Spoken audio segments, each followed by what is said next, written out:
Buat teman-temanku yang baru gabung, bisa cek di playlist untuk urutan videonya, dan bisa juga cek di playlist untuk judul barunya. Bab 1226, Pemberontakan 10.000 orang. Xia Qingchen tetap tenang dan bergumam, cepat atau lambat, dia akan membunuhku. Pangeran Liang ingin membunuhnya, tetapi itu tidak ada hubungannya dengan Xia Qingchen yang menghancurkan pedang naga kerajaan.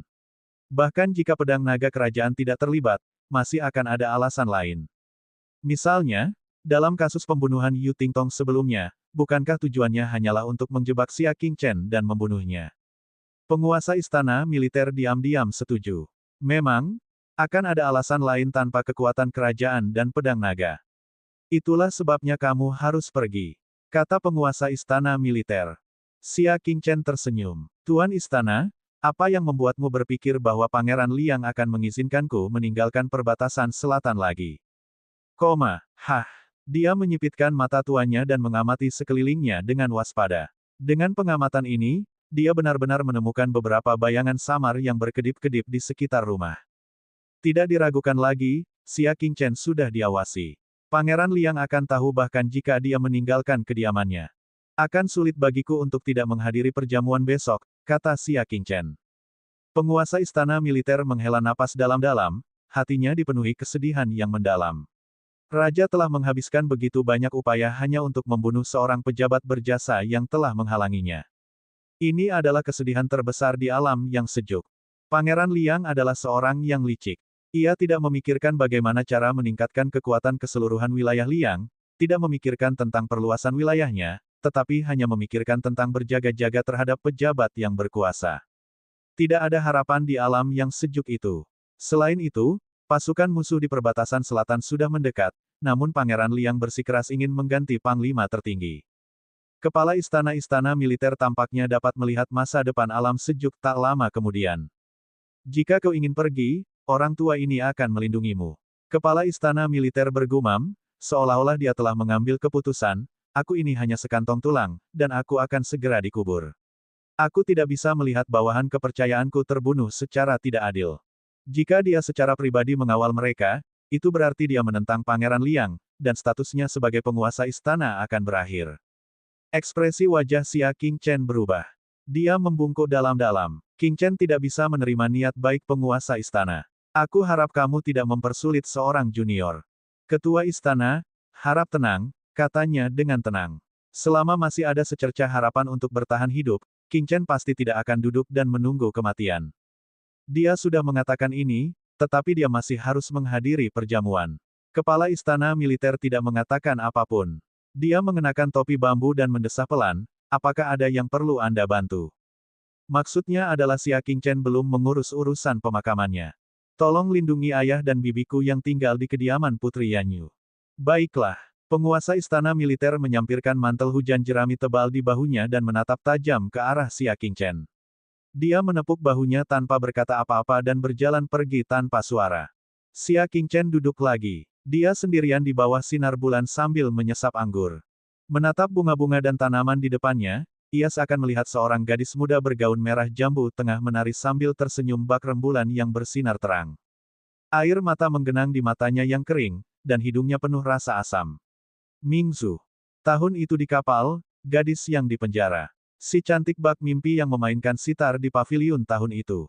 Tahun itu di pulau itu, dia bertarung memperebutkan ruang rahasia nomor 1 dan dianiaya. Tahun itu di dermaga, dia bertemu dengannya lagi, dan sejak saat itu, dia terpisah darinya selamanya. Adegan-adegan itu terlintas dalam pikirannya seolah waktu telah berputar kembali. Potongan-potongan masa lalu, kehidupan sehari-hari yang biasa di masa lalu, sekarang ketika dia melihat kembali, dia menyadari bahwa itu adalah kebahagiaan yang luar biasa. Seolah-olah ada pisau yang mengaduk-aduk hatinya. Mutiara bulan pernah menggerakkan hatinya, tetapi sekarang, hatinya terasa sakit. Mengapa dia masih pergi ke kediaman Pangeran Liang meskipun dia tahu dia akan mati? Mengapa siapapun yang mencoba membujuknya, dia tetap bersikeras melakukannya? Mengapa? Bukan karena dia bodoh, dungu, atau karena dia yakin bisa bertahan hidup. Sebaliknya, dia ingin mencari keadilan bagi gadis di hatinya. Karena alasan ini, dia bersedia mempertaruhkan nyawanya dan melawan keinginan semua orang untuk menjadi satu-satunya yang maju. Kaca. Saat pikirannya berputar, gelas anggur pecah, dan anggur yang dingin terciprat ke tanah. Di bawah cahaya bintang, bagaikan bintang yang jatuh ke dunia, bersinar terang. Keesokan harinya, fajar, cahaya pagi yang redup masuk ke halaman, menyinari punggung Xia Qingchen. Embun pagi yang jatuh di tubuhnya menguap menjadi uap putih di bawah sinar matahari. Dengan sekali pandang, Xia Qingchen bagaikan seorang abadi dari mimpi, halus dan tak terlihat di dunia ini. Dia mengalami malam tanpa tidur. Dia telah menunggu hari ini tiba. Tuan Chen, aku siap. Tawa geraji yang nyengir terdengar dari belakang. Aku juga di sini, sialang. Lian Xing membawa tongkat pembunuh 7 dan tertawa seperti lonceng perak. Hari ini, satu-satunya orang yang menemaninya adalah suaminya dan anjingnya. Xia Qingchen perlahan berdiri. Dengan lambaian lengan bajunya, embun dan kabut putih di tubuhnya menghilang. Tatapan matanya yang dalam bahkan lebih tajam daripada matahari terbit. Ayo pergi. Ketika dia membuka pintu, dia melihat banyak wajah yang dikenalnya di luar. Yao Buhui, Xi Yanhu, Zhao Fei. Di antara mereka juga ada banyak orang yang tampak familiar, tetapi dia tidak dapat mengingat nama mereka. Tuanku, mohon pertimbangkan kembali. Yao Buhui melangkah maju dan memintanya untuk tetap tinggal. Tubuhnya tertutup uap air, dan jelas bahwa dia telah menunggu di luar pintu untuk waktu yang lama. Xia Qingchen tidak mengatakan sepatah kata pun dan berjalan melewatinya. Xia Qingchen, tolong tetaplah di sini. Tolong pikirkan demi orang-orang di dunia yang dingin. Xi Yanhu melangkah maju. Xia Qingchen terus berjalan maju tanpa bicara. Tuan muda Xia, kumohon jangan pergi. Tatapan mata Zhao Fei, tampak rumit, hampir memohon. Xia Qingchen menggelengkan kepalanya. Kemudian dia melangkah maju dan menuju kediaman Pangeran Liang. Yue Mingzu adalah anggota Dark Moon. Tidak ada yang akan membalas dendam padanya bahkan jika dia mati. Jika dia bahkan tidak membalas dendam untuk Xia Qingchen, betapa kesepiannya dia. Ia seakan-akan melihat seorang gadis yang duduk di pojok, terdiam menahan kesendirian, dan menangis terseduh-seduh. Memikirkan hal itu, ia mempercepat langkahnya dan memacu kudanya menyusuri jalan panjang itu, seakan-akan ia sedang berkendara di atas awan. Ketika dia berjalan ke jalan, dia menyadari bahwa bukan hanya orang-orang di pintu masuk. Kedua sisi jalan menuju kediaman Pangeran Liang dipenuhi orang. Ada orang yang dikenalnya, orang yang tampaknya dikenalnya, dan orang yang tidak dikenalnya sama sekali. Dewa Perang, berhenti. Tuan muda Xia, Anda tidak bisa pergi. Titik-titik. Setiap kata dan kalimatnya menghantam hati Xia Qingchen. Namun, hatinya mengatakan bahwa dia harus pergi. Di tengah upaya yang tak terhitung jumlahnya untuk membujuknya agar tetap tinggal, langkah kaki Xia Qingchen malah semakin cepat. Meski ribuan orang menentangnya, saya terus maju. Kediaman Pangeran Liang. Sekelompok pangeran dan putri sudah berdiri di pintu masuk rumah besar itu. Selain Putri Yanyu dan Pangeran ke-9, semua yang lain hadir. Selamat datang, Tuan Xia. Mereka menangkupkan tangan mereka serempak. Para pangeran dan putri dari keluarga kerajaan menyambutnya dengan hormat. Sambutan yang begitu sopan adalah sesuatu yang hanya pernah diterima oleh Xia Qingchen. Namun, dia tahu bahwa semakin sopan dia, semakin besar keinginan Pangeran Liang untuk membunuhnya. Xia Qingchen membawa masuk Lian Xing dan Geng Xi, dan para pengawal istana Pangeran Liang, para pelayan, dan pembantu berbaris di sepanjang jalan. Jelas terlihat betapa ramahnya mereka. Selamat datang, Tuan Xia. Selamat datang, Tuan Xia. Xia Qingchen berjalan di depan, sementara para pangeran dan putri mengikuti di belakang. Mereka langsung tiba di aula tengah Liang Prince Manor dengan megah. Tempat ini biasanya hanya menerima tamu penting. Hari ini, ada pengecualian dan perjamuan besar diadakan di sini. Ketika mereka tiba, kereta emas Pangeran Liang sudah menunggu mereka. Bab 1227, aku akan pergi sendiri. Xia Qingchen masuk tanpa membungkuk. Dia hanya duduk dengan tenang. Pangeran Liang sudah menunjukkan niat membunuhnya dengan jelas. Apa yang perlu dia lakukan dengan sopan? Xia Wan Xiaoqi, apakah kamu puas dengan upacara penyambutan raja ini? Pangeran Liang tertawa, tetapi tidak ada sedikit pun senyum dalam suaranya. Xia Qingchen tampak tenang dan tidak merasa terkekang sama sekali. Tidak apa-apa, apakah semuanya sudah datang? Tentu saja tidak. 10 kepala istana juga ada dalam daftar tamu. Alasan dia datang lebih awal adalah untuk membeli lebih banyak waktu. Tidak, aku tidak melakukannya, kamu bisa minum teh dan mencicipi beberapa buah roh terlebih dahulu, kata Pangeran Liang.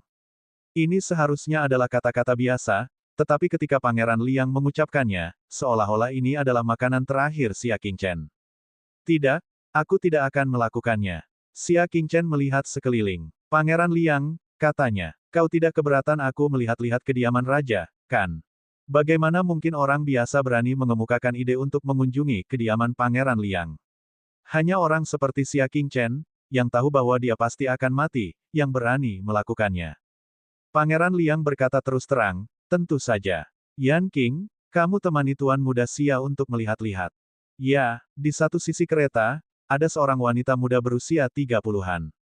Kultivasinya telah mencapai puncak bulan kecil. Suara Pangeran Liang berubah beberapa derajat lebih dingin saat dia melihat Xia Qingchen pergi dengan seorang manusia dan seekor anjing. Mari kita lihat trik apa yang bisa kamu mainkan. Dia mengira Xia Qingchen datang ke sini dengan suatu maksud tertentu.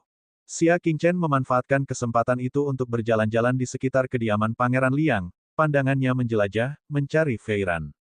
Sebagai pemimpin patroli kediaman Pangeran Liang, dan hari ini adalah hari pesta, bagaimana mungkin dia tidak bertugas? Tuan Muda Xia, apakah Anda mencari sesuatu? Yan Qing mengamati ekspresinya. Xia Qingchen mengangguk pelan. Mehm, kudengar Kapten Patroli Wang Manormu pernah menjadi ranker teratas di peringkat Liangsu. Tidak buruk. Tuan Muda Xia, apakah Anda mencarinya? Yan Qing tersenyum. Saat aku ingin melawan Feiran, dia sudah bergabung dengan pengawal istana. Karena dia datang ke istana Pangeran Liang hari ini, keinginanku telah terpenuhi. Yan Qing menebak motif Xia Qingchen dalam hatinya. Dia mengambil kesempatan untuk keluar hanya karena ingin bersaing dengan Feiran. Jika memang begitu, itu bukan apa-apa. Tuan Muda Xia, silakan ikut denganku. Permintaannya tidak terlalu berlebihan, jadi Yan Qing tidak menghentikannya dan membawanya ke halaman timur. Keamanan di halaman timur jelas jauh lebih ketat daripada tempat-tempat lain. Terutama di bagian dalam halaman timur. Xia Qingchen bisa merasakan beberapa aura kuat. Di luar halaman timur, seorang pemuda yang sangat tampan berbaju besi emas tengah memimpin sebuah tim dan berpatroli bola-balik. Begitu melihatnya, tatapan dingin memenuhi mata Xia Qingchen. Feiran, kemarilah. Yan Qing memberi isyarat dengan tangannya. Fei Ranwen menoleh dan menatap Xia Qingchen sekilas, dan tubuhnya tanpa sadar menegang. Hatinya mencelos. Xia Qingchen benar-benar datang. Tuan Istana Militer jelas-jelas telah menasihatinya secara pribadi, jadi mengapa dia masih datang? Jadi ternyata penyihir bermata ungu itu masih diam-diam memperhatikan Xia Qingchen. Hatinya berat, tetapi dia juga senang. Bagian yang berat adalah Xia Qingchen telah menjatuhkan dirinya ke dalam perangkap, dan bahkan para dewa dari surga yang mencakup segalanya akan merasa sulit untuk menyelamatkannya. Bagian yang menyenangkan adalah bahwa dia sebenarnya sangat penting di hati Xia Qingchen. Apa yang sedang kamu lakukan? Desak Yan Qing, dan Fei berlari kecil ke arahnya, menatapnya lurus. Tuan Yan Qing, apakah Anda punya instruksi? Yan Qing menunjuk ke arah Xia Qingchen. Dewa perang yang terkenal, Tuan Xia. Kau mengenalnya, kan? Fei Ran menahan tawanya. Tentu saja dia mengenalnya. Aku kenal dia. Fei Ran menjawab dengan serius. Xia Qingchen ingin bertanding denganmu. Ganti pakaianmu dan berdiskusi tentang seni bela diri dengannya. Kata Yan Qing. Fei Ran tahu apa yang ingin dilakukan Xia Qingchen. Dia merasa tersentuh dan tak berdaya. Baiklah. Tidak lama kemudian, Fei Ran kembali setelah berganti pakaian kasual. Xia Qingchen menyembunyikan niat membunuh di matanya dan menyarankan, aku ingin bertarung dengan Fei Ran sendirian. Aku tidak ingin ada orang luar yang menggangguku. Ada ruang pribadi untuk berlatih, silakan ikuti aku. Keduanya pindah ke ruang rahasia yang cukup luas, yang khusus digunakan untuk sparring. Yan Qing berdiri berjaga di luar pintu dan melihat Lian Xing dan Dendam, yang juga berada di luar, dan merasa lega. Para pembantunya dan hewan peliharaannya semuanya hadir, dan Xia Qingchen tidak akan bisa melarikan diri. Di dalam ruang rahasia, hati Fei Ran yang tegang akhirnya rileks dan ekspresinya pun menjadi rileks. Xia Qingchen, apakah kamu ingin membalas dendam untuk iblis bermata ungu itu? Dentang. Xia Qingchen tidak mengatakan sepatah kata pun. Dia menghunus pedang Dayan dan mengarahkannya ke arahnya dari jauh. Aku selalu memikirkannya. Melihat ekspresi seriusnya, Fei Ran untuk sementara melupakan masalah Xia Qingchen. Dia dalam suasana hati yang baik dan menggoda, begitu. Jika penyihir bermata ungu tahu tentang ini di dunia bawah, dia akan sangat senang. Kau terlalu banyak bicara omong kosong. Niat membunuh Xia Qingchen meluap. Basis kultivasinya yang terdiri dari 7 indera di alam astral utama beredar saat ia menyerbu dengan pedangnya. Iblis wanita bermata ungu itu tersenyum dan mengeluarkan beberapa senjata tersembunyi untuk menghalangi jalannya. Xia Qingchen tidak menaruh kekuatan Fei Ran di matanya. Fei Ran hanya bisa dianggap sebagai orang nomor 1 di peringkat Liang Zhu saat ini. Namun, kekuatan Xia Qingchen telah lama melampaui rekan-rekannya dan dapat berdiri bahu-membahu dengan Di Guiyi. Akan mudah untuk membunuhnya. Pedang Dayan berbalik dan dengan mudah memotong beberapa senjata tersembunyi. Namun, begitu senjata tersembunyi itu hancur, sejumlah besar kabut beracun menyembur keluar. Untungnya, Xia Qingchen telah melalui ratusan pertempuran dan tidak panik menghadapi bahaya. Dia mengetuk tanah dengan kaki kanannya tepat waktu dan melangkah mundur. Namun, saat dia baru saja mundur ke udara, dia mendengar suara desisan di belakangnya. Kamu telah ditipu.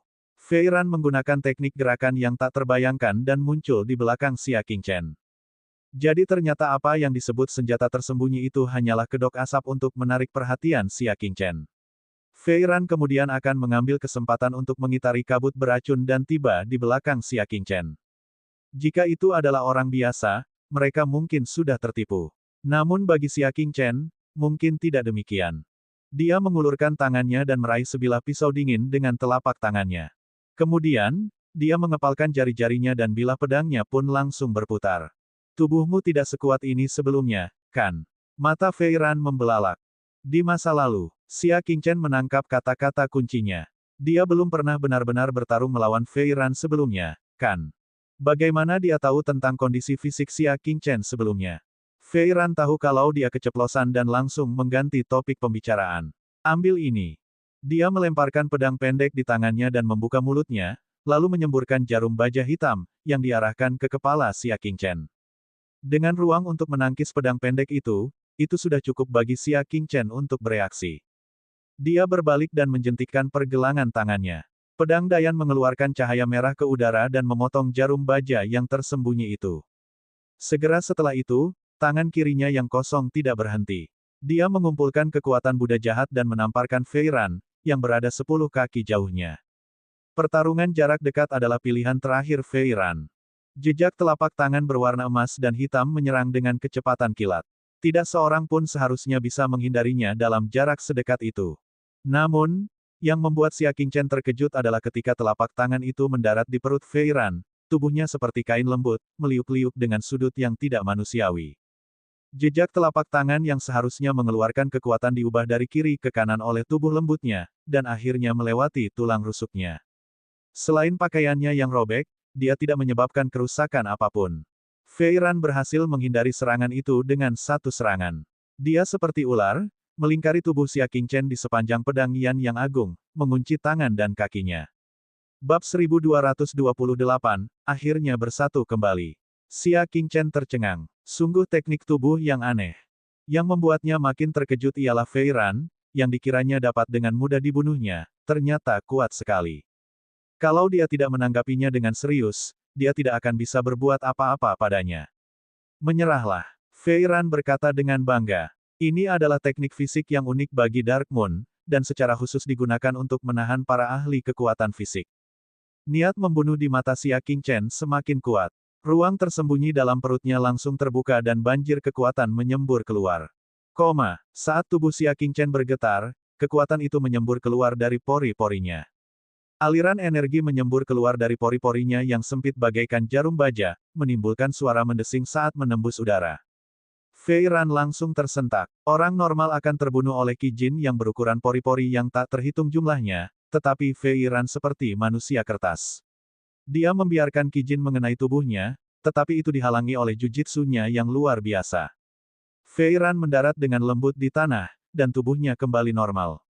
Dia melihat Qi yang terwujud di permukaan tubuh Xia Qingchen dan tidak bisa menahan rasa heran. Tubuh fisikmu bahkan lebih kuat dari fase awal bulan kecil, kan? Jawaban Xia Qingchen padanya adalah dengan menunjuk dengan jarinya, dan pedang Dayan pun menembus udara. Fei Ran menjadi serius. Ia menyatukan kedua tangannya dan 10 jarinya berputar membentuk segel. Beberapa rune muncul di kiri dan kanan tubuhnya. Setelah mendarat di tanah, rune tersebut berubah menjadi ilusi yang tampak persis seperti dirinya. Keterampilan bela diri tingkat bumi, tak seorang pun di bawah bulan. Keterampilan bela diri ini juga merupakan keterampilan rahasia unik dari Dark Moon. Setelah digunakan, ia dapat menciptakan dua bayangan yang persis sama dengan penggunanya dan menggunakannya untuk membingungkan musuh. Suara mendesing. Segera setelah itu, ketiga sosok itu saling tumpang tindih dan kemudian dengan cepat terpisah. Sekarang, bahkan Xia Qingchen tidak dapat membedakan mana yang asli dan mana yang palsu. Pada saat ini, suara Yan Qing terdengar dari luar pintu. Tuan Muda Xia, bagaimana pertarungannya? Dia merasa bahwa perdebatan itu telah berlangsung terlalu lama dan menjadi curiga. Hati Xia Qingchen menegang. Tidak banyak waktu tersisa. Dia menunjuk dari jauh dan pedang Dayan menusuk ke arah orang yang ada di tengah. Pada akhirnya, pedang itu menembus dan Fei berlari dan berubah menjadi awan asap. Dua orang lainnya mengambil kesempatan untuk bergegas mendekat, memperlihatkan senyuman yang bukan senyuman.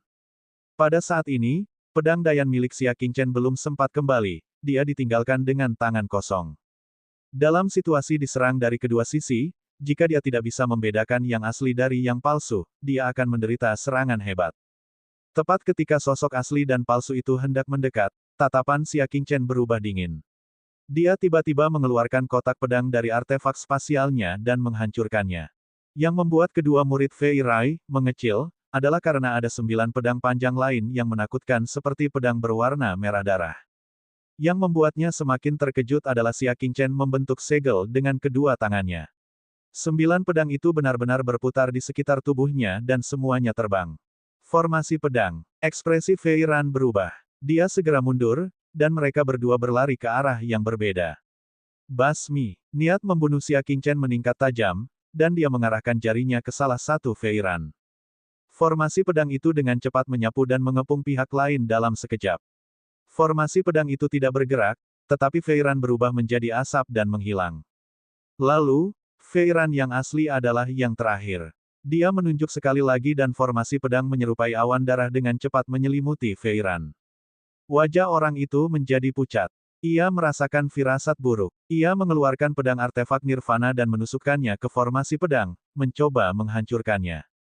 Namun, begitu pedang artefak nirvana menusuk, pedang itu pecah menjadi 9 bagian dan jatuh ke tanah. Formasi pedang itu bersinar dengan cahaya merah saat turun. Namun, saat formasi pedang itu hendak menyelimuti Fei Ran, tiba-tiba formasi itu berhenti. Sebelum Fei Ran sempat tersadar, Xia Qingchen sudah melesat dengan kecepatan 1.800 kaki dengan satu langkah, dan menepukkan telapak tangannya ke bahu Fei Ran.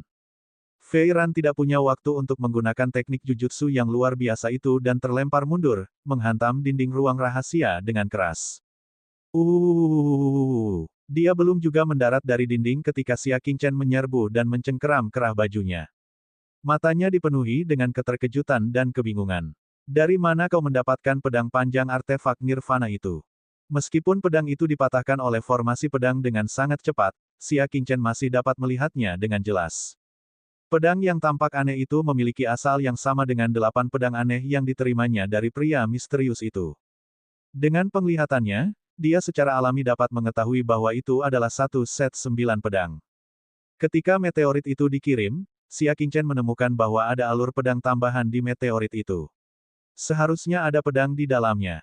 Namun, dia tidak pernah menyangka bahwa pedang terakhirnya akan berada di tangan orang yang harus dia bunuh, Fei Ran. Fei Ran mengalami benturan keras dan sedikit darah mengalir dari sudut mulutnya. Dia menggerutu, aku tidak akan memberitahumu. Xia Qingchen samar-samar merasa ada sesuatu yang salah. Ketika pertama kali memperoleh 8 pedang itu, dia juga bingung.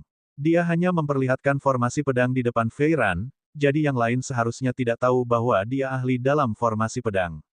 Bagaimana mungkin ada seseorang yang kebetulan mengirim 8 pedang? Kalau dipikir-pikir sekarang, 8 pedang itu pemberian Fei Ran. Tapi kenapa? Dia jelas tahu bahwa ada kebencian yang tidak dapat didamaikan di antara mereka, jadi mengapa dia memberinya pedang? Apakah kamu akan memberitahuku atau tidak? Xia Qingchen memegang kemejanya sambil bertanya. Namun, ketika telapak tangannya menyentuh dada Fei Ran, dia merasakan elastisitas yang tidak biasa. Dengan ekspresi aneh, dia menatap dada Feiran dan bertanya, kamu, seorang wanita. Wajah Feiran seperti kertas putih dengan setetes tinta merah di atasnya, dengan cepat berubah menjadi merah cerah. Matanya yang jernih juga beriak seperti air. Lepaskan. Dia mendorong Xia Qingchen dengan kuat dan buru-buru menutupi dadanya, menggertakkan giginya. Tidak tahu malu. Xia Qingchen tercengang. Pria terkenal di peringkat Liangzu ternyata seorang wanita. Itu salah. Itu tidak mungkin. Jenis kelamin Feiran dapat disembunyikan dari mata orang lain, tetapi tidak dapat disembunyikan dari deteksi susunan di aula utama tantangan. Namun, formasi yang mengidentifikasi Fei berlari adalah seorang laki-laki. Kemudian, jika kamu bukan Feiran, siapa kamu? Xia Qingchen segera menyadari hal ini. Pada saat yang sama, sebuah pikiran yang bahkan dia sendiri merasa sangat tidak masuk akal muncul di benaknya. Wajah Feiran memerah dan matanya terbuka lebar. Tidak diketahui apakah dia lebih marah atau malu. Kau tahu terlalu banyak. Minggir. Dia berjalan mengitari Xia Qingchen, berencana untuk pergi. Berhenti. Xia Qingchen meletakkan tangannya di bahunya, matanya penuh harapan. Mungkinkah kamu? Dia dengan tajam memperhatikan ada garis yang sangat samar di leher Feiran. Dengan kilatan cahaya, dia menjentikkan jarinya dan menembakkan aliran energi. Suara mendesing. Energi itu menyapu wajah Feiran dan benar-benar menghapus lapisan topeng kulit manusia yang setipis sayap jangkrik. Di balik topengnya, Feiran memiliki wajah yang cantik, halus, dan seputih salju. Wajahnya indah sekali, bagaikan patung, yang menggambarkan mimpi yang tidak berasal dari dunia fana. Kecantikan gadis suci teratai putih membuat orang merasa kesepian di puncak, sementara wajah di depan mereka cantik dan mudah didekati. Mutiara bulan. Xia Qingchen tercengang. Mutiara bulan. Seakan tersengat listrik, dia menatap penyihir bermata ungu di depannya tanpa berkedip, takut dia akan terbangun dari mimpinya jika dia berkedip.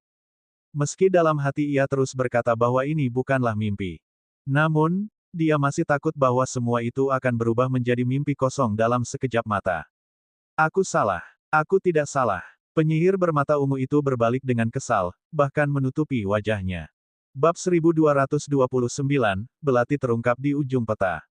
Tanpa disadari, suaranya telah kembali normal. Xia Qingchen terbangun kaget saat mendengar suara itu. Itu bukan mimpi. Itu benar-benar dia. Dia masih hidup, dan itu selalu ada di depannya.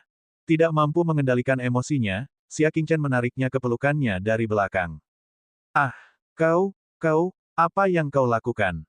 Iblis bermata ungu itu terkejut. Dia jelas bisa menggunakan teknik fisik untuk membebaskan diri, tetapi saat ini, dia seperti boneka kayu, yang dibawa oleh Xia Qingchen dalam keadaan linglung. Pikirannya kosong dan tubuhnya kaku. Merasakan napas hangat Xia Qingchen di lehernya dan pelukan hangat yang diterimanya, kaki penyihir bermata ungu itu menjadi lemas. Dia bersandar tak berdaya dalam pelukannya. Kau, lepaskan aku. Bibir penyihir bermata ungu itu bergetar sedikit, dan suaranya seperti dengungan nyamuk, seperti seekor domba kecil yang memohon. Xia Qingchen bukan saja tidak melepaskannya, dia bahkan memeluknya erat-erat, takut kalau-kalau dia akan menghilang dari pandangannya di saat berikutnya. Dari kesedihan yang mendalam hingga kegembiraan yang mendalam, hati Xia Qingchen bagaikan roller coaster. Ia mengalami benturan keras, menyebabkannya kehilangan ketenangannya. Dia memeluknya dengan tenang untuk waktu yang lama sebelum membenamkan kepalanya di leher penyihir bermata ungu itu. Dia tidak bisa menahan kegembiraan di hatinya. Aku sangat senang melihatmu lagi dalam kehidupan ini. Kalimat sederhana ini sepenuhnya menggambarkan perasaan Xia Qingchen saat ini. Hati penyihir bermata ungu itu meleleh seketika. Dia menundukkan kepalanya dengan penuh penyesalan, maafkan aku. Aku seharusnya tidak berbohong padamu. Saat itu, dia berbohong kepada Xia Qingchen dan mengatakan bahwa iblis bermata ungu itu sudah mati. Dia ingin Xia Qingchen melupakannya mulai sekarang. Dia tidak menyangka hal itu akan berdampak sebaliknya. Dia tidak hanya tidak lupa, tetapi dia juga menderita sampai sekarang. Tidak, aku terlalu bodoh. Xia Qingchen mengendus aroma di leher iblis bermata ungu itu dan mengejek dirinya sendiri. Seharusnya aku sudah memikirkannya lebih awal. Selain kamu, siapa lagi di dunia ini yang akan begitu perhatian untuk memberiku artefak nirvana berbentuk pedang tepat waktu? Selain kamu, siapa lagi yang mau meluangkan waktu setengah tahun untuk menyulam jimat pelindung itu untukku? Jadi, kamu selalu ada di sampingku. Hanya saja, aku tidak pernah bersamamu.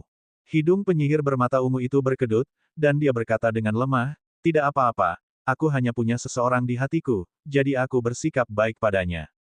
Jadi apakah dia begitu baik sehingga dia selalu merindukannya? Xia Qingchen tak kuasa menahan diri untuk memeluknya lebih erat lagi, tak menginginkan apapun selain menyatukannya ke dalam tubuhnya dan menemaninya mulai sekarang, melindunginya dan tak lagi membiarkannya diam-diam menderita rasa sakit karena kesepian.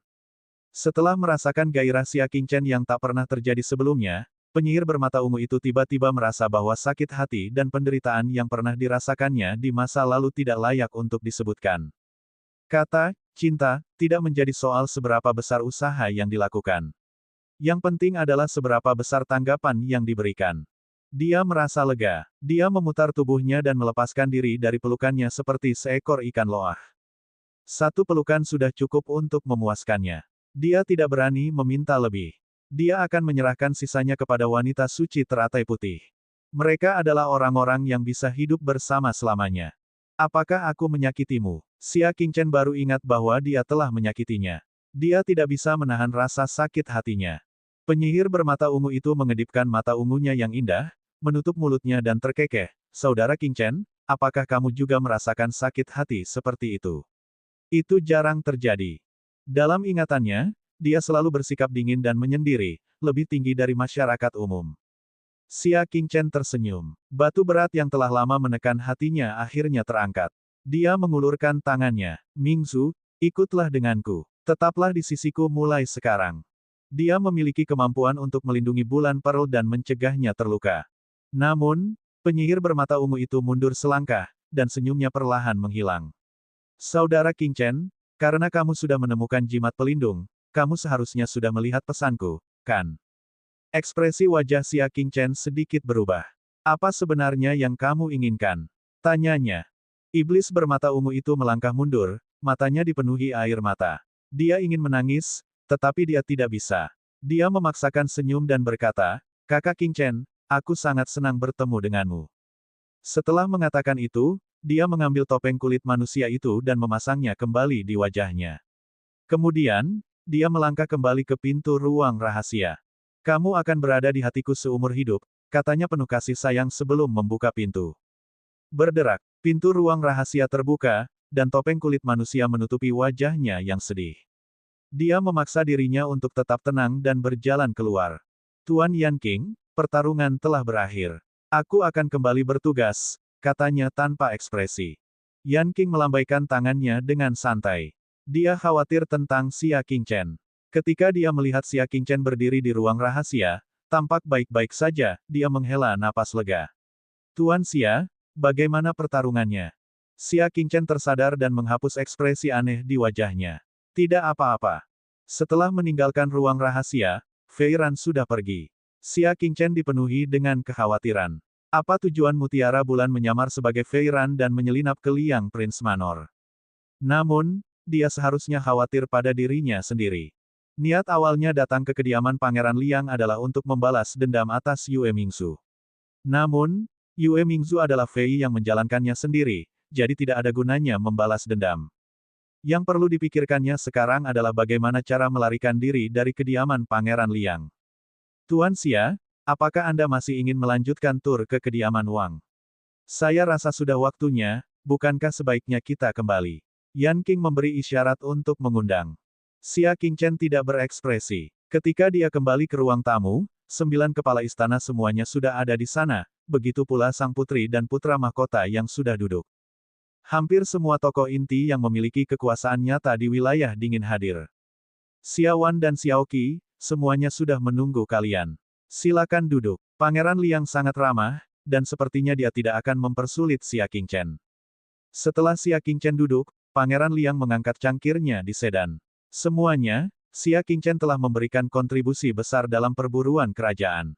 Dia seorang diri membunuh binatang iblis bulan kecil yang tak terkendali dan menyelamatkan nyawa anak-anakku. Jadi, raja ini telah memutuskan untuk memberi hadiah pada Xia Wan Xiao Qi. Banyak penguasa istana saling bertukar pandang. Apa yang sedang direncanakan Pangeran Liang? Bukankah dia mengatakan akan bertindak terhadap Xia Qingchen? Mengapa dia memberinya hadiah sebesar itu? Dia menepukkan tangannya, dan sebuah gulungan yang telah ditulisnya terbang keluar dari kereta emas. Wanita di sampingnya, Yanqing, menangkapnya, membukanya, dan membacanya. Xia Wan Xiaoqi telah memberikan kontribusi yang besar, raja ini memberi penghargaan dan hukuman yang adil, mempromosikan Xia Wan Xiaoqi menjadi jenderal di tentara ke-10 Tentara Selatan. Belum lama ini, Jenderal Angkatan Darat ke-10, Wu Xiong, dilucuti dari jabatannya, sehingga jabatannya kosong. Orang-orang yang hadir tidak dapat memahami niat Pangeran Liang. Dia benar-benar mempromosikan Xia Qingchen ke posisi jenderal karena ini. Hanya beberapa penguasa istana lama yang berpengalaman dapat memahami maksud Pangeran Liang dan mendesah dalam hati. Ekspresi Xia Qingchen tenang, dan dia tidak tergerak. Belum lagi dia sudah menyerahkan tanda pengenalnya dan meninggalkan istana militer, jadi dia tidak memenuhi syarat untuk dipromosikan menjadi jenderal. Kalaupun dia tidak mengundurkan diri, memangnya kenapa? Kalaupun dia diberi jabatan jenderal, dia tidak akan menerimanya. Bagaimana? Raja ini memperlakukanmu dengan baik, kan? Ucapan Pangeran Liang yang tadinya sopan kini berubah serius. Ekspresi Xia Qingchen tenang. Dia telah mentransfer kredit perbatasan utara, membubarkan kelompok surgawi, dan bahkan tanpa malu memuji dirinya sendiri, memperlakukan Xia Qingchen dengan baik. Apakah dia benar-benar mengira bahwa dialah satu-satunya orang di dunia yang tidak bodoh? Raja ini baru saja mengatakan bahwa ganjaran dan hukuman sudah jelas. Ganjaran? Raja ini telah memberi ganjaran. Hukuman, raja ini juga harus memberikan hukuman yang adil. Pangeran Liang mengungkapkan niatnya yang sebenarnya. Orang-orang yang hadir akhirnya mengerti tujuan dari hadiah besar yang diberikan Pangeran Liang, untuk menutup mulut dunia. Beliau terlebih dahulu menunjukkan kebijaksanaan dan keadilannya agar tidak dicap sebagai orang yang tidak tahu aturan, yang pahala dan hukumannya tidak jelas, sehingga dapat mengundang pertentangan dari dunia. Sudut bibir Xia Qingchen melengkung ke atas, dan sekilas tersirat ejekan. Kalau mau datang, datang langsung, ngapain bertele-tele? Saya ketagihan meletus. Bab 1230, memegang kartu truf di tangan. Jika ada yang ingin kau katakan, katakan saja.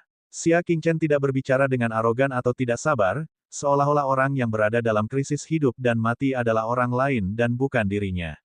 Dentang. Dua pecahan pedang terlempar keluar dari kereta emas dan jatuh ke tanah, menimbulkan suara yang memekakkan telinga. Ketika semua orang melihat hal itu, mereka berpikir dalam hati bahwa Pangeran Liang memang akan menggunakan pedang naga milik raja sebagai alasan. Xia Qingchen, kau telah menghancurkan pusaka keluarga kerajaan, apakah kau tahu dosamu? Tanya Pangeran Liang dengan tegas. Akulah yang memotongnya, jawab Xia Qingchen dengan tenang. 6 penggemar penguasa istana ingin menyela tetapi disela oleh Pangeran Liang. 6 penggemar penguasa istana, menurut hukum wilayah dingin, apa hukuman bagi mereka yang memotong senjata warisan keluarga kerajaan? Dia hanya bisa menjawab sesuai dengan naskah, Pangeran Liang, orang yang memotong pusaka keluarga kerajaan seharusnya. Namun, jika pihak lain mampu menebus kejahatannya dengan prestasinya, kejahatannya dapat dikurangi atau diampuni. Akan tetapi, bagaimana Xia Qingchen masih bisa memberikan sumbangan untuk menebus kejahatannya? Pangeran Liang berkata dengan acuh tak acuh, Xia Qingchen, kau sudah mendengarnya. Bukannya pangeran ini memperlakukanmu dengan buruk. Hukum negaralah yang tidak mengizinkanmu hidup. Kau telah melakukan kejahatan yang pantas dihukum mati. Sebagai penguasa suatu wilayah, raja ini tidak dapat melanggar hukum demi keuntungan pribadi. Dia bicara dengan nada berwibawa, seakan-akan dia merasa kasihan sekali pada Xia Qingchen. Xia Qingchen, kamu memang jenius, tetapi kamu berjalan di jalan yang tidak bisa kembali. Hati raja ini sangat sakit. Aku akan memberikan izin khusus bagi keluargamu untuk datang mengunjungimu dan melihat mereka untuk terakhir kalinya. Dia mendesah tak berdaya, seakan-akan dialah yang paling meratapi hukuman mati Xia Qingchen dibandingkan siapapun yang hadir. Liang Wang, apakah kamu yakin tidak akan menyesali keputusanmu? Jari-jari Xia Qingchen mengetuk meja dengan ringan sambil berbicara dengan tenang. Menyesali. Pangeran Liang merasa seolah-olah baru saja mendengar lelucon terhebat di dunia. Dia tidak sabar untuk segera mengeksekusi Xia Qingchen. Di mana rasa penyesalannya? Saya ingin mendengar rinciannya. Pangeran Liang tidak terpengaruh. Xia Qingchen tidak mengatakan apa-apa. Dia mengeluarkan sepucuk surat dari dadanya dan melemparkannya ke arah kereta emas. Pangeran Liang menggulungnya dan membukanya. Dia terkejut. Pengakuan dari pangeran ketiga dari wilayah Zongyun. Petik 2. Surat pengakuan itu adalah surat penyerahan diri. Dituliskan bahwa pangeran ketiga bersedia menulis surat kepada Raja Zongyun, yang isinya mengusulkan agar ia menggunakan wilayah dingin untuk menangkap pangeran kedua, nona tertua dan kedua di istana militer, sebagai imbalan atas usulannya. Kamu menangkap pangeran ketiga dari wilayah Zongyun.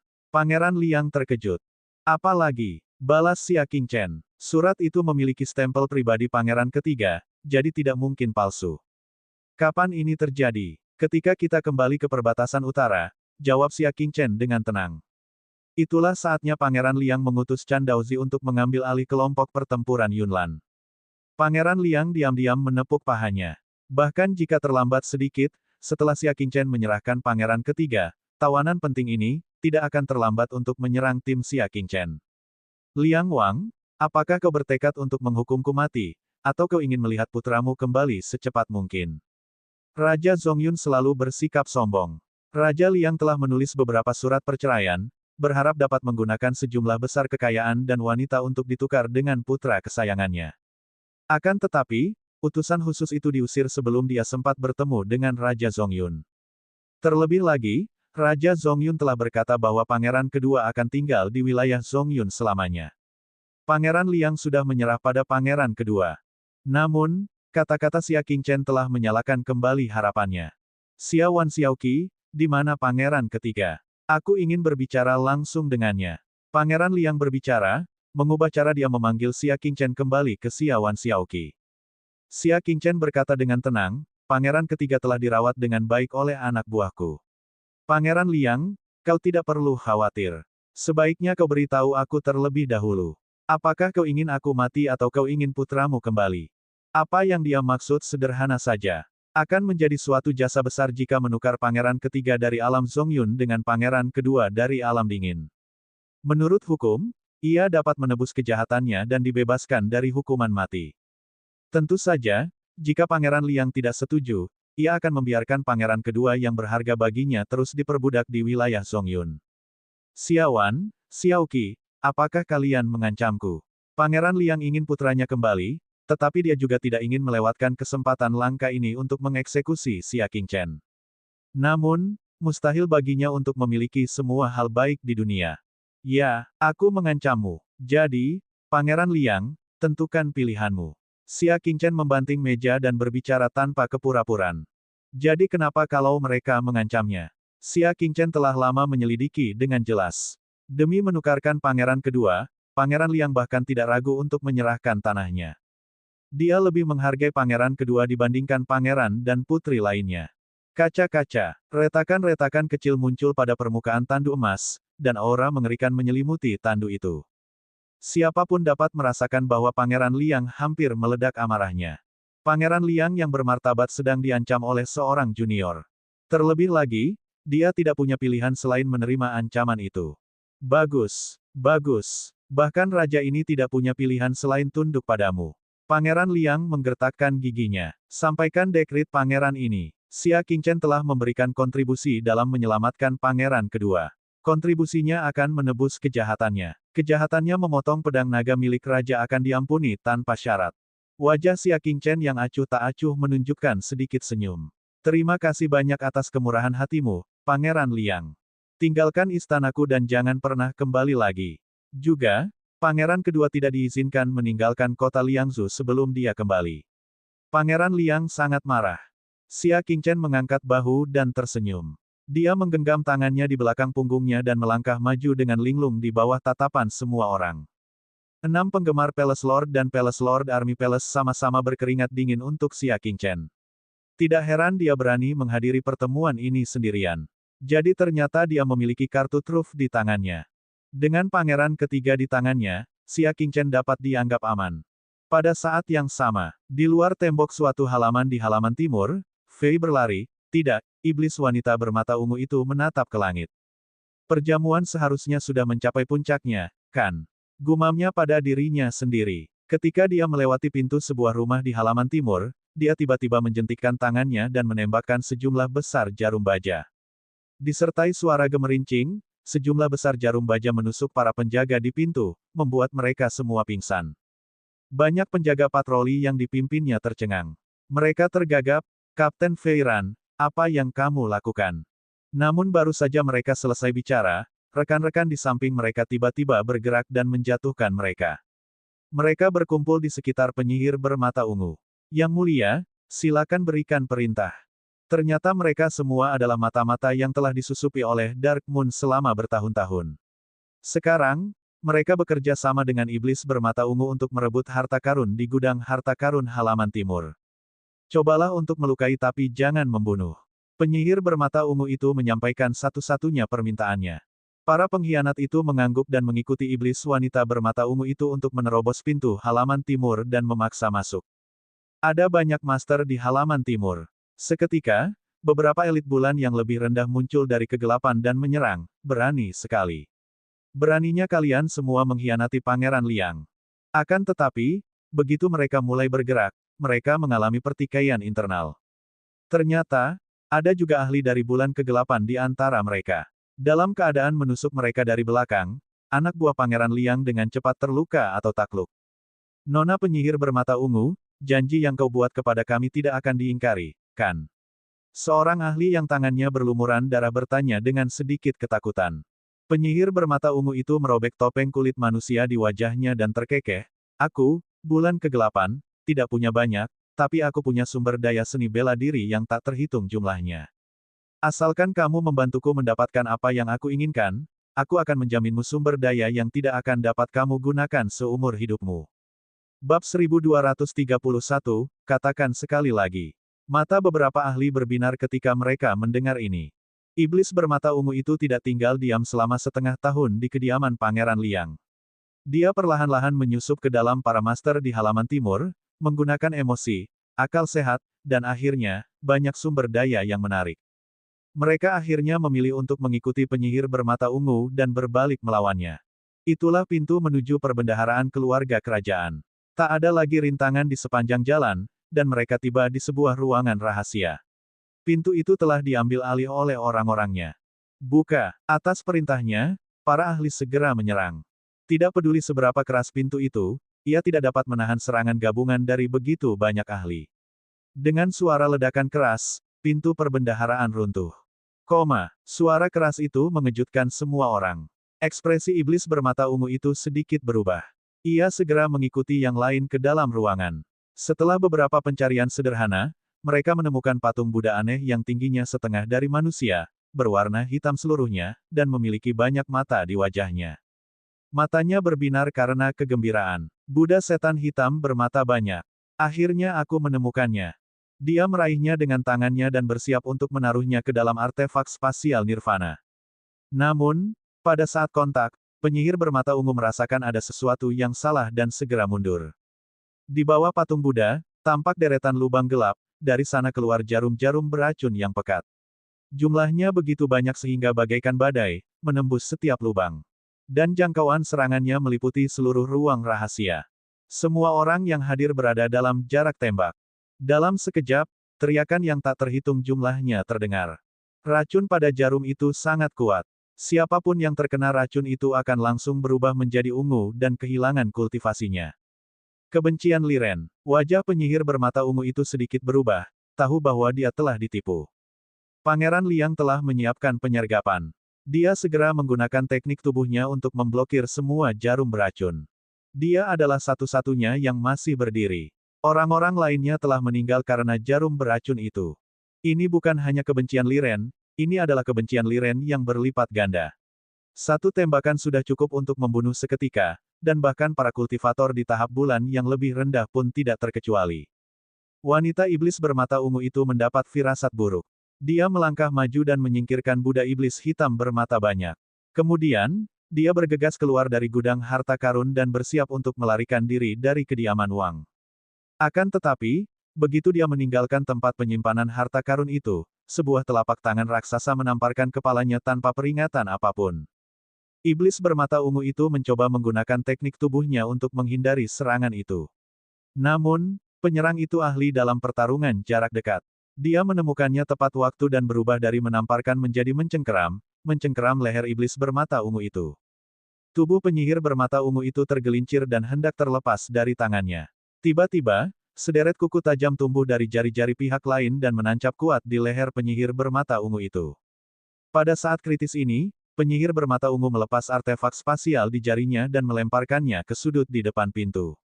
Di sana, lipatan spasial berkelebat dan menghilang, diam-diam menelan artefak nirvana spasial dan membawanya pergi. Pangeran Liang yang merasakan keributan itu pun memimpin para penguasa 9 istana beserta banyak pangeran dan putri datang. Bahkan Xia Qingchen yang seharusnya pergi pun ikut mengikuti dengan khawatir. Ketika melihat iblis bermata ungu itu dicekik dan ditekan ke dinding, hati Xia Qingchen pun hancur. Seperti yang diharapkan, ketika ia mendengar suara keras itu, ia punya firasat buruk, dan benar saja. Kereta emas Pangeran Liang perlahan turun dan tawanya yang dingin terdengar dari dalam. Penyihir bermata ungu, apakah kamu terkejut? Iblis bermata ungu itu tidak terlalu terkejut. Dia bahkan sudah mengantisipasi bahwa sesuatu yang buruk akan terjadi. Sebab sebelumnya, sudah ada beberapa kultivator bulan gelap yang datang untuk mencuri Buddha setan hitam bermata banyak, dan semuanya gagal. Akan menjadi tidak wajar jika Pangeran Liang tidak berjaga-jaga. Akan tetapi, penyihir bermata ungu itu berpikir bahwa dia melakukannya dengan sempurna, jadi Pangeran Liang seharusnya tidak menyadarinya. Siapa yang mengkhianatinya? Dia tak dapat berhenti berpikir tentang wanita misterius di inti bulan gelap di panggung pemujaan Buddha. Dia pasti telah menceritakan tentang dirinya kepada Pangeran Liang dan mengungkap keberadaannya.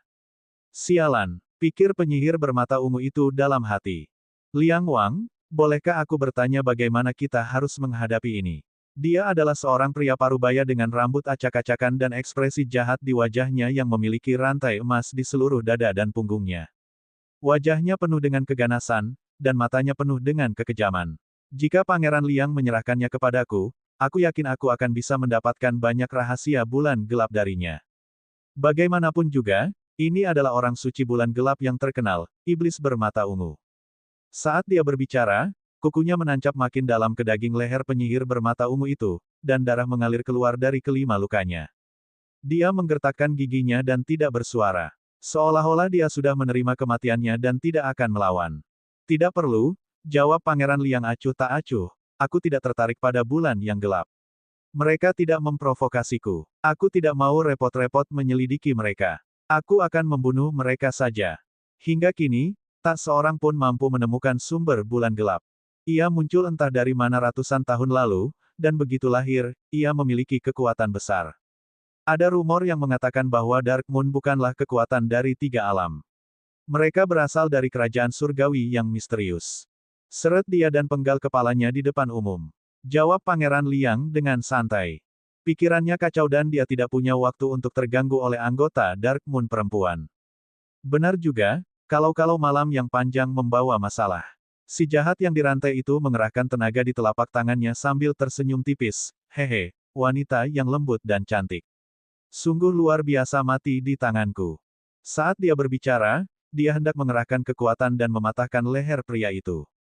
Tunggu sebentar. Namun tiba-tiba, terdengar suara dingin dari balik kerumunan.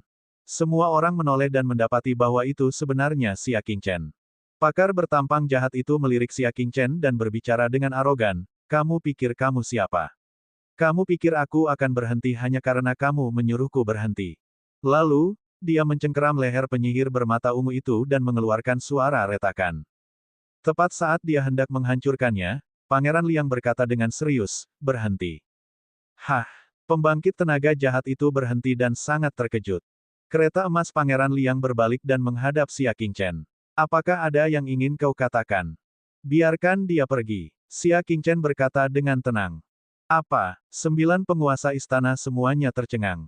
Ekspresi penguasa istana Angkatan Darat dan 6 penguasa istana Fan berubah drastis, dan mereka buru-buru melirik Xia Qingchen. Penguasa istana 6 penggemar menangkupkan tinjunya dan berkata, "Pangeran Liang, Xia Qingchen salah bicara. Saya harap Pangeran Liang bisa memaafkan saya."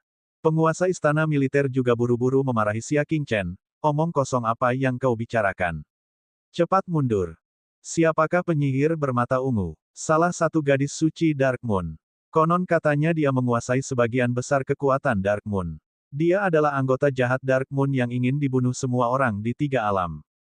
Jika Xia Qingchen memohon untuknya, bukankah itu akan merugikan semua orang di dunia? Jika ini terus berlanjut, dia mungkin akan menjadi sasaran kritik publik. Mata Pangeran Liang berbinar-binar saat dia hampir berteriak kegirangan. Dia menahan kegembiraan di hatinya dan mengucapkan kata demi kata, kamu, katakan lagi.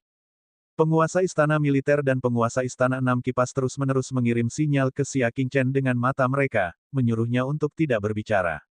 Begitu dia benar-benar memohon kepada iblis wanita bermata ungu, Pangeran Liang akan dapat memastikan bahwa Xia Qingchen telah berkolusi dengan bulan gelap. Di antara tiga alam, bahkan alam launan yang paling buas pun akan dihukum mati karena berkolusi dengan bulan gelap. Bab 1232, Orang Suci yang Kejam. Tidak mudah bagi Xia Qingchen untuk menggunakan kartu trufnya untuk lolos dari malapetaka ini. Dia tidak boleh mencari kematiannya sendiri. Penyihir bermata ungu di dinding itu tidak dapat berbicara karena tenggorokannya tercekat. Dia hanya bisa menggelengkan kepalanya dengan putus asa, memperlihatkan ekspresi memohon. Jangan memohon untuknya. Aku bilang, biarkan dia pergi. Xia Qingchen dengan jelas mengucapkan kata-kata ini. 5 kata itu bagaikan guntur yang menggelegar di tanah, menggemparkan orang-orang di sekitarnya. Hanya ada satu kata di hati para penguasa istana militer, dan 6 penggemar istana, semuanya berakhir. Di sisi lain, Pangeran Liang ingin tertawa terbahak-bahak. Semua orang, ayo, tangkap Xia Qingchen. Interogasi dia secara rinci. Xia Qingchen berdiri di tempat asalnya dan melambaikan tangannya. Tidak perlu. Bahkan jika aku ingin melarikan diri, aku tidak akan membela penyihir bermata ungu itu.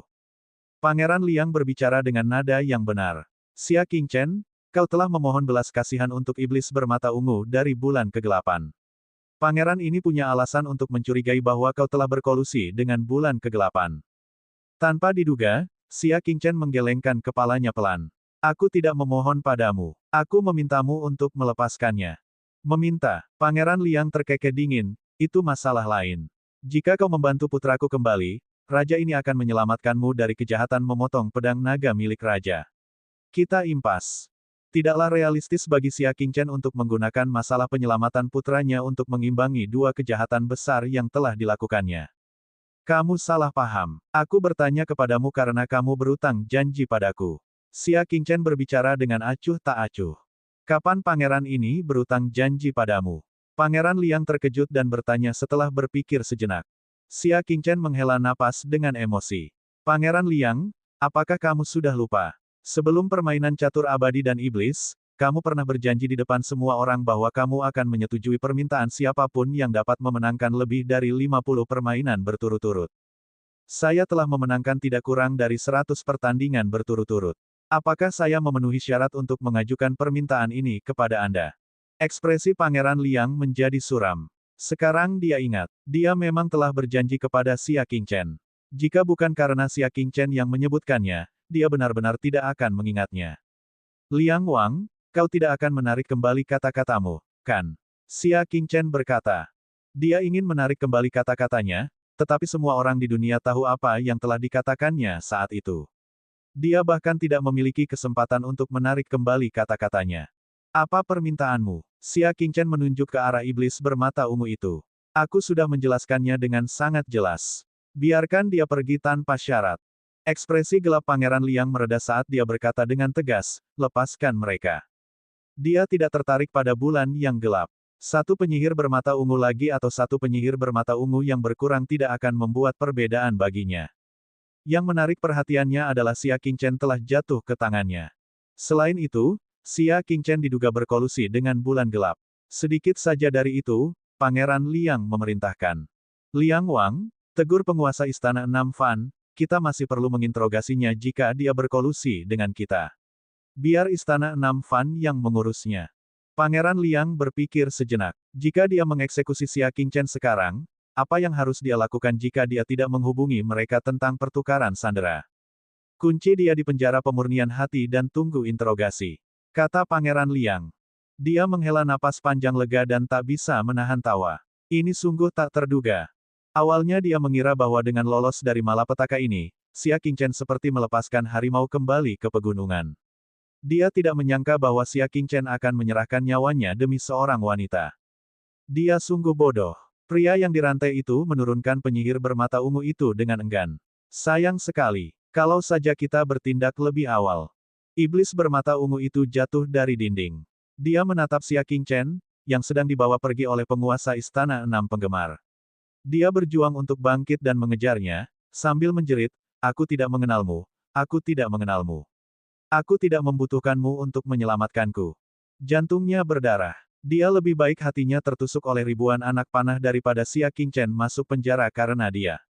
Sayangnya, tidak seorang pun mendengarkan penjelasannya. Beberapa pengawal menghentikannya. Pangeran Liang berkata dengan dingin, "Iblis bermata ungu, jika kau tahu apa yang baik untukmu, pergilah sekarang juga. Jika tidak, jangan salahkan aku karena mengingkari janjiku." Xia Qingchen, yang hendak keluar dari halaman timur, menghentikan langkahnya. Dia menoleh dan menatap iblis bermata ungu itu, sambil tersenyum. "Lakukan apa yang ingin kau lakukan. Jangan tinggalkan penyesalan." Meskipun dia tidak tahu apa yang sedang dilakukan penyihir bermata ungu itu pasti sangat penting baginya. Dia tersenyum tipis dan meninggalkan halaman timur atas desakan kepala istana dari Istana Enam Penggemar, menghilang dari pandangan iblis wanita bermata ungu. Tidak, air mata penyihir bermata ungu mengalir, bukan seperti itu. Bukan seperti ini. Mengapa? Mengapa berakhir seperti ini? Dia hanya berencana untuk bertarung sendirian, entah menghilang dalam kegelapan yang tidak diketahui siapapun, atau mencapai tujuan terakhirnya. Tetapi mengapa dia menjadi orang yang paling dicintainya dan menggunakan nyawanya sebagai harga untuk memenuhi keinginannya? Tangisannya menyayat hati, dan siapapun yang mendengarnya akan merasakan kesedihan yang tak terlukiskan. Beberapa penjaga mendorongnya keluar dari kediaman Pangeran Liang dan dia berguling menuruni tangga. "Maafkan aku, maafkan aku, maafkan aku." Iblis bermata ungu itu tergeletak di tanah, tidak lagi peduli dengan penampilannya yang acak-acakan. Yang tersisa hanyalah tangisannya yang memilukan. Kalau saja bisa, dia lebih baik mati 100 kali sebagai ganti nyawanya. Bukannya Xia Qingchen telah mengorbankan nyawanya demi tercapainya tujuannya dan tidak meninggalkan penyesalan apapun. Kematian Xia Qingchen adalah penyesalan yang tidak akan pernah bisa dihapusnya dalam hidup ini. Sebagai gadis suci, penampilanmu sungguh mengecewakan. Sepasang sepatu bersulam muncul di depan penyihir bermata ungu itu.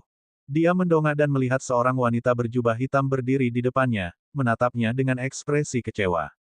Wanita iblis bermata ungu itu mengenalinya. Dia adalah wanita bulan gelap misterius dari panggung pemujaan Buddha.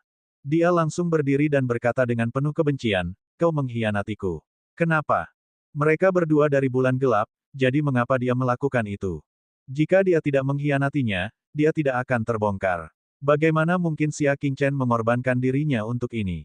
Karena kamu sudah melewati batas waktu untuk misimu. Aku di sini untuk menggantikanmu, kata wanita itu. Batas waktu untuk tugas pencarian Buddha setan hitam bermata banyak adalah 1/2 tahun, tetapi iblis wanita bermata ungu belum menerimanya setelah 8 bulan. "Kau, perawan suci yang baru." Pupil mata penyihir bermata ungu itu membesar. Ada lebih dari satu gadis suci bulan gelap. Namun, penyihir bermata ungu adalah yang paling menonjol di antara semua orang suci, dan hanya dunia yang mengenalinya. Faktanya, ada banyak orang suci yang menunggu kesempatan untuk tampil menonjol. "Wang Qing," kata wanita itu sambil tersenyum tipis. "Senang sekali bertemu denganmu, wanita suci bermata ungu. Atau, ini pertemuan kedua kita. Kamu Wang Qing." Mata penyihir bermata ungu itu menyipit. Baru-baru ini, berbagai cabang bulan gelap telah menyebarkan berita bahwa seorang wanita suci bernama Wang Qing telah muncul. Asal-usulnya merupakan misteri, namun dia menguasai keahlian unik penguasa bulan kegelapan dari 300 tahun lalu, pengendalian jiwa tulang gelap. Saat dia memasuki bulan gelap, dia menerima dukungan dari 5 dari 10 tetua agung Yue. Master bulan gelap pun memujinya dan mengangkatnya sebagai putri baptisnya. Setelah itu, semua pimpinan cabang Dark Moon tunduk kepadanya kemanapun ia pergi. Bahkan lebih dari setengah subdivisi yang pernah dikuasai penyihir bermata ungu telah jatuh ke tangannya. Merupakan suatu kehormatan bagiku untuk dikenal olehmu, Santa bermata ungu. Wanita suci itu tersenyum dengan tenang. "Mengapa kau mengkhianatiku?" Penyihir bermata ungu itu mengepalkan tinjunya.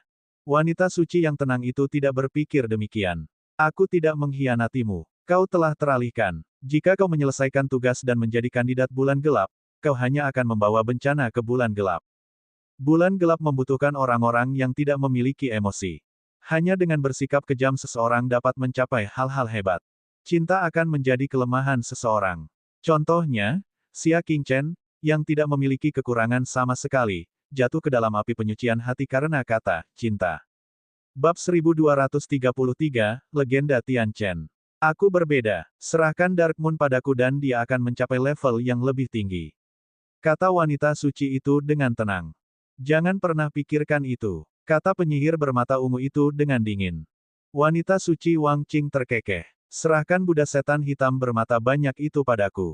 Aku akan membantumu menyelamatkan Xia Qingchen. Jika dia bisa mendapatkan Buddha hitam bermata banyak, misinya akan dianggap selesai. Pada saat itu, dia akan menjadi kandidat penguasa bulan gelap.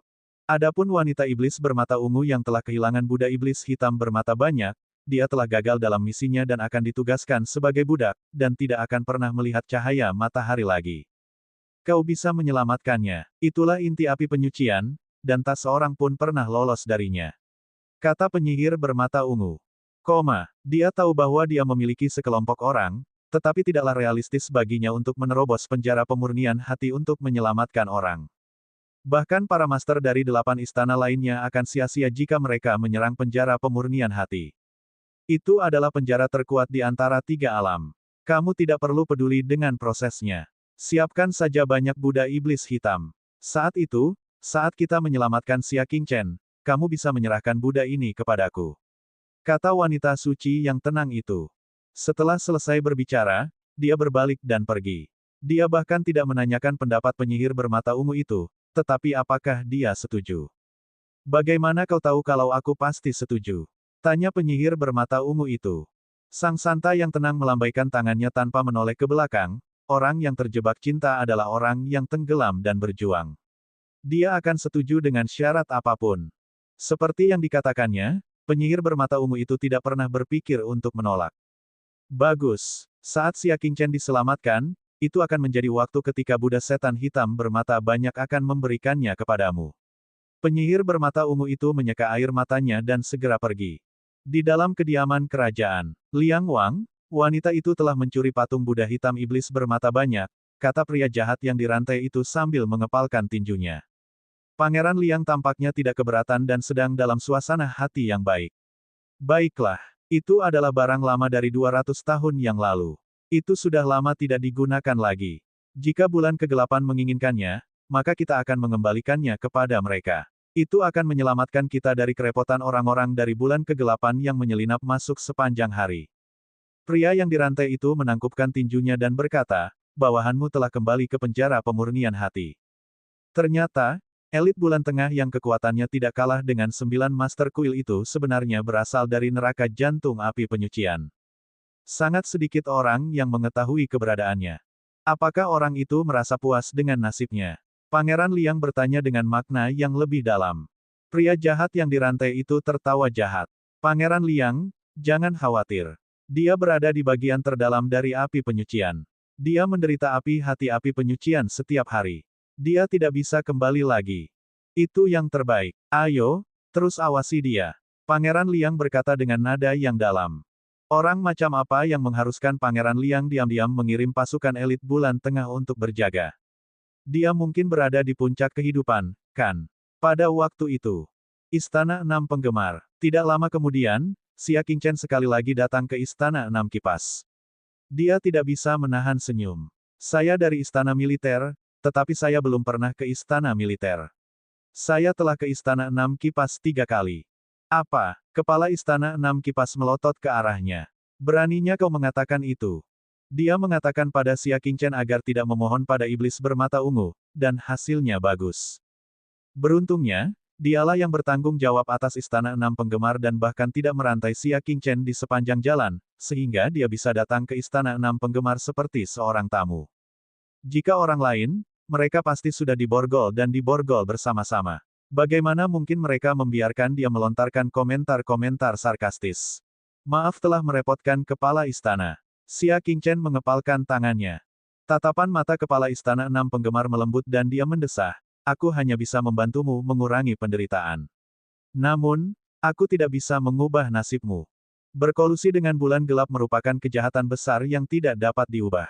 Aku tahu, terima kasih. Apa rencanamu? 6 penggemar Palace Master menatapnya. Apa rencanamu? Xia Qingchen mengangkat bahunya acuh tak acuh.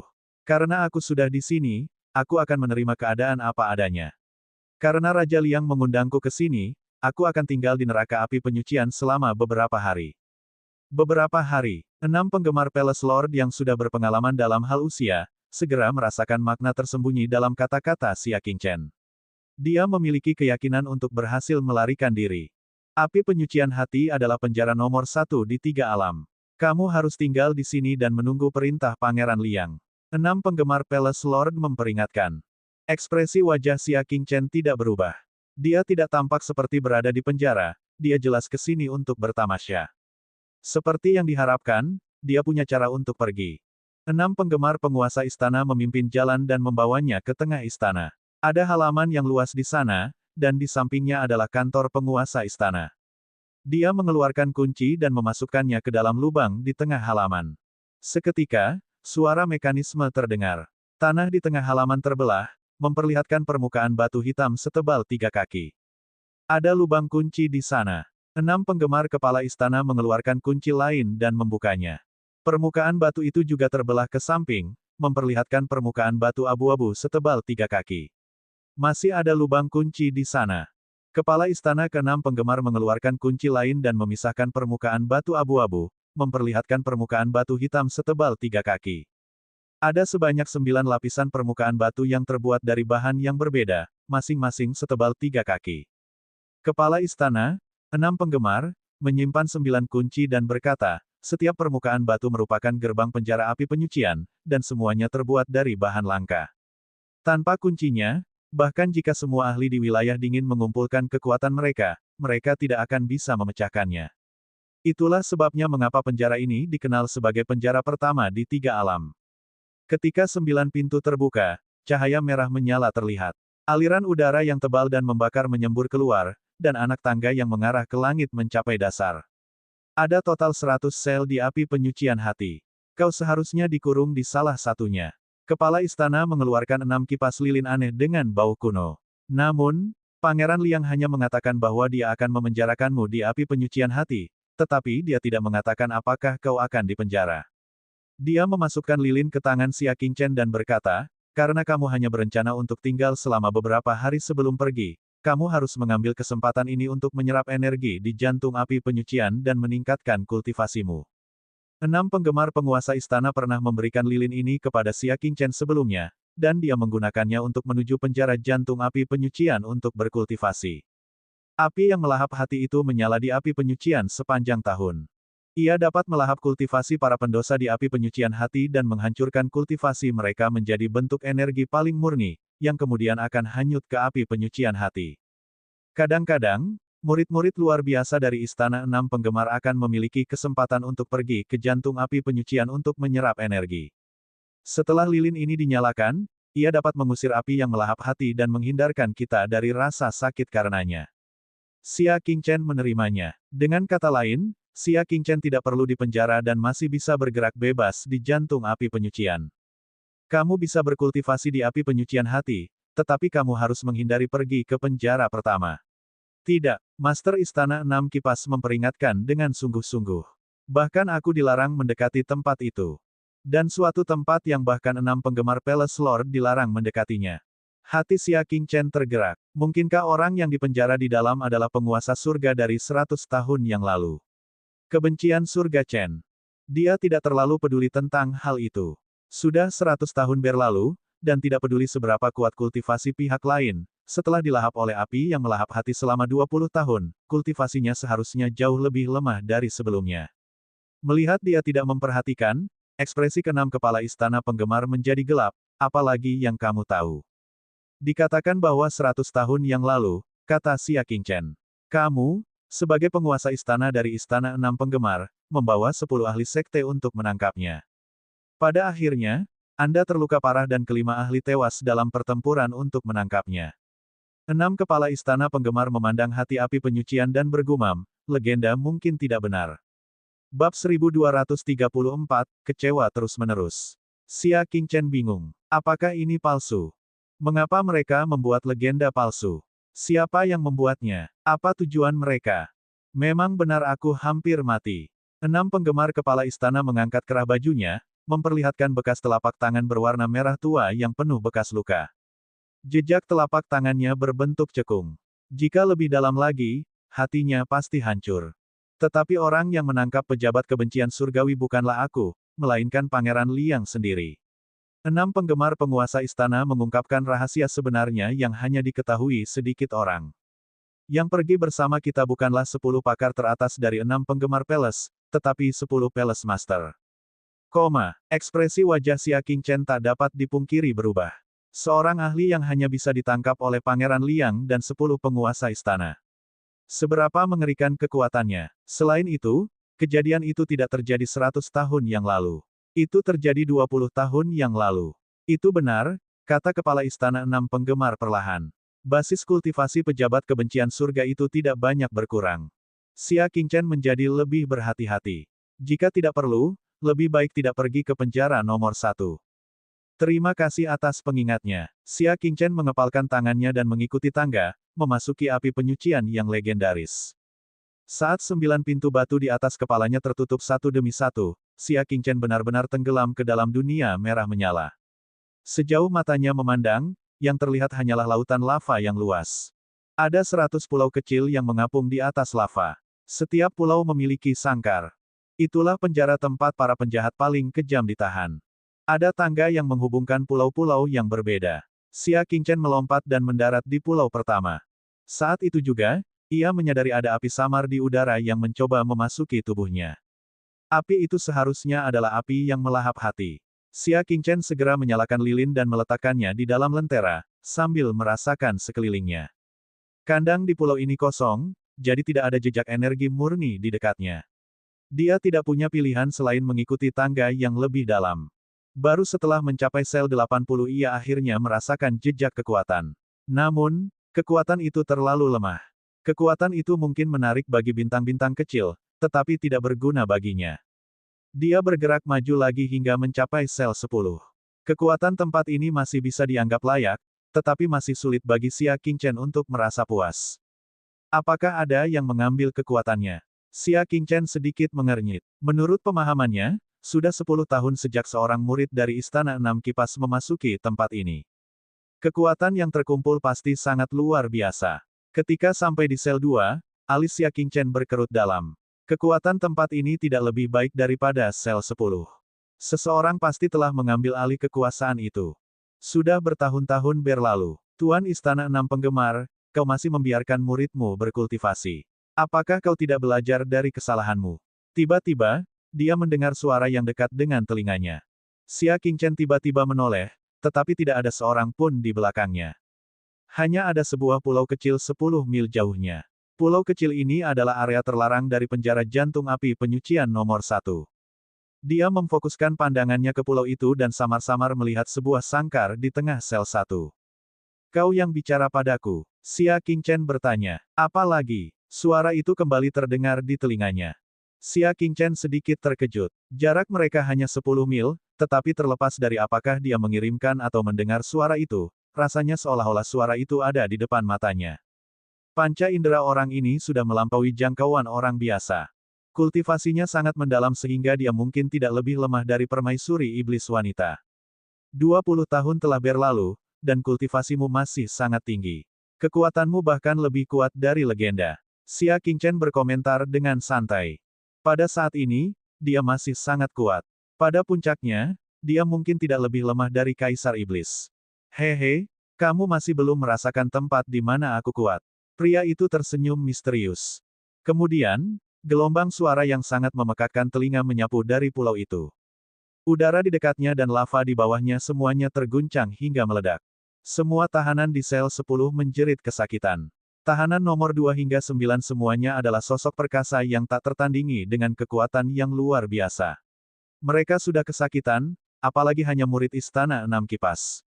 Namun, siapa yang menyangka bahwa Xia Qingchen hanya berdiri di sana dengan kedua tangan di belakang punggungnya. Selain rambut hitamnya dan pakaiannya yang berkibar tertiup angin, tidak ada ekspresi apapun di wajahnya. Bahkan, dia bahkan tidak mengerutkan kening. Gelombang suara itu bertahan selama 10 napas sebelum akhirnya menghilang.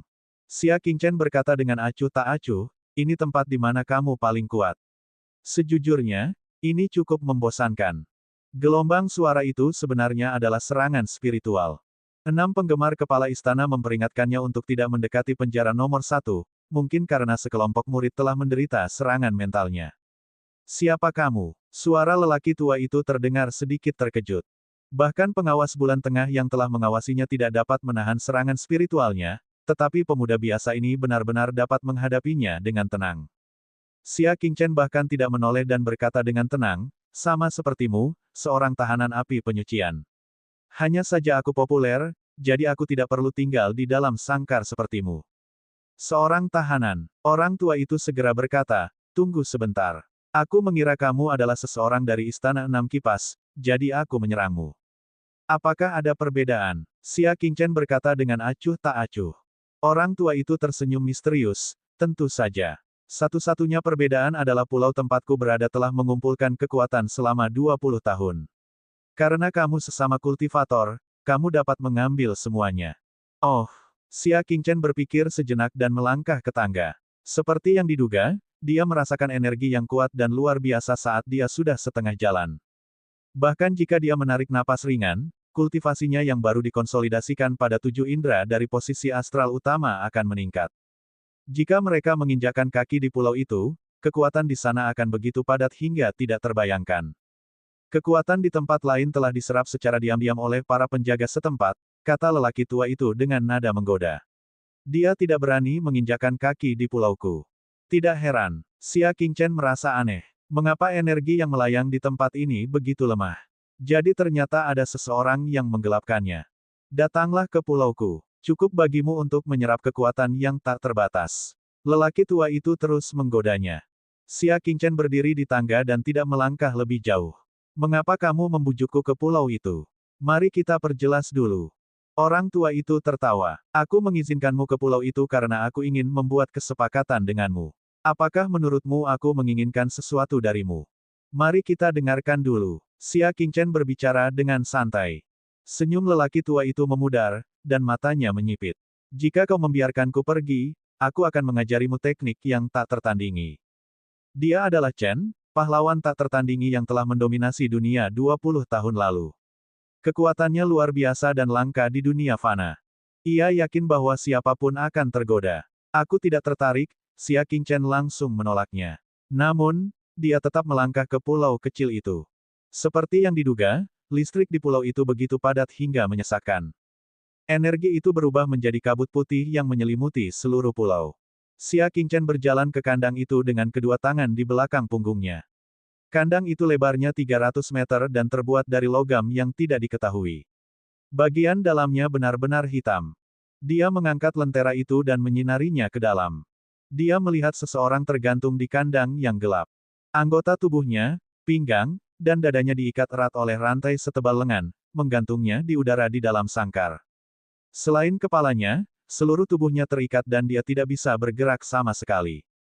Karena telah terjerat bertahun-tahun, rantai itu telah tumbuh bersama dagingnya dan tidak dapat dipisahkan. Xia Qingchen merenung dalam diam. Orang macam apa yang sebenarnya dijaga ketat dan dijebak, tidak memberi mereka kesempatan untuk melarikan diri.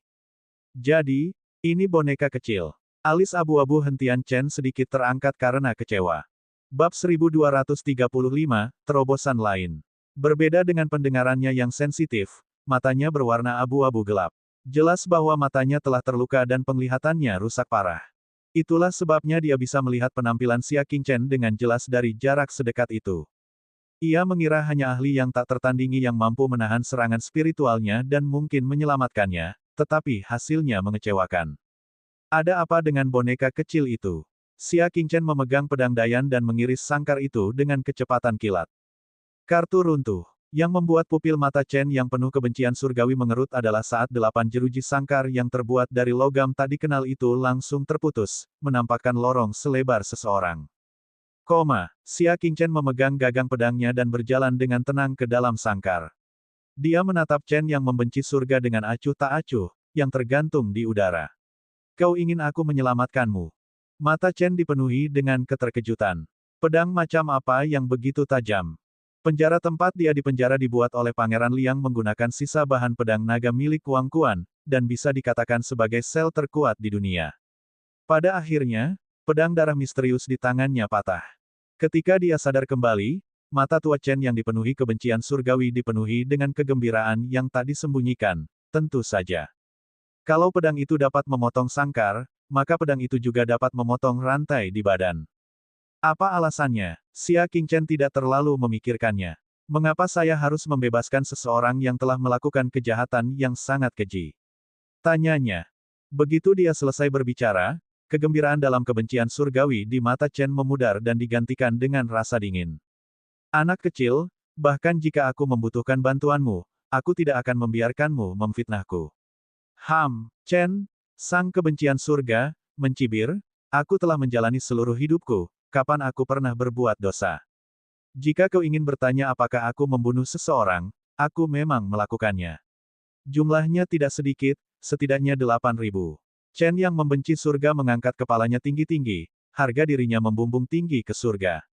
Namun, tidak ada satupun orang yang kubunuh yang tidak bersalah. Mereka semua pantas dibunuh. Jika kau tidak percaya padaku, kau bisa bertanya pada para tahanan itu dan lihat berapa banyak rekan Taois mereka yang mati di tanganku. Benarkah itu? Xia Qingchen sama sekali tidak terkejut. Bagaimana mungkin hanya dia, Chen Tianhen, yang dipenjara? Bukankah dia, Xia Qingchen, juga sama? Lalu, mengapa Pangeran Liang ingin menangkapmu? Xia Qingchen membalas. Aku tidak bisa memberitahumu, dengus Chen kebencian surga. Ini adalah rahasia antara aku dan Pangeran Liang. Sebuah rahasia. Sejujurnya, Xia Qingchen tidak begitu percaya padanya. Setelah sekian tahun berada di daerah dingin, Xia Qingchen telah membaca banyak materi, namun dia belum pernah melihat catatan apapun tentang pejabat kebencian surga. Bahkan tidak ada sepatah kata pun. Bagaimana denganmu? Mengapa kau ditangkap? Tian He Chen mengamati Xia Qingchen. Mereka yang bisa memasuki penjara pemurnian hati. Selain aku, dapat dikatakan bahwa tidak ada satupun dari mereka yang merupakan orang baik. Kamu masih sangat muda. Apa yang telah kamu lakukan sehingga kamu tertangkap? Punggung Xia Qingchen menghadap ke arah Chen yang membenci surga. Dia duduk bersila dan berkata dengan tenang, aku tidak melakukan apa-apa, aku hanya membuat beberapa permintaan dan dijejali. Apakah menurutmu aku akan mempercayaimu?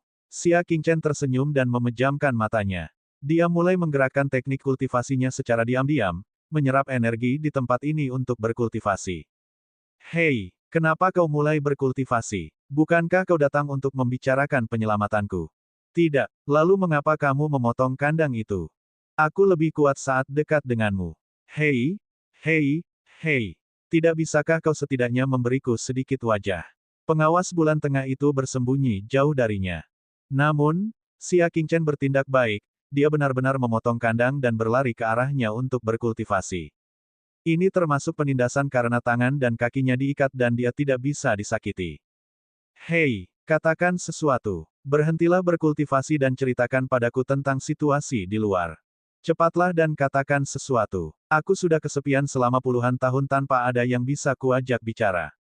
Jika kamu tidak berbicara, apakah kamu percaya orang tua ini akan meludahimu? Petik 2. Bahasa Indonesia. Xia Qingchen tidak punya pilihan selain mengeluarkan 2 bola kapas dan menyumpal telinganya.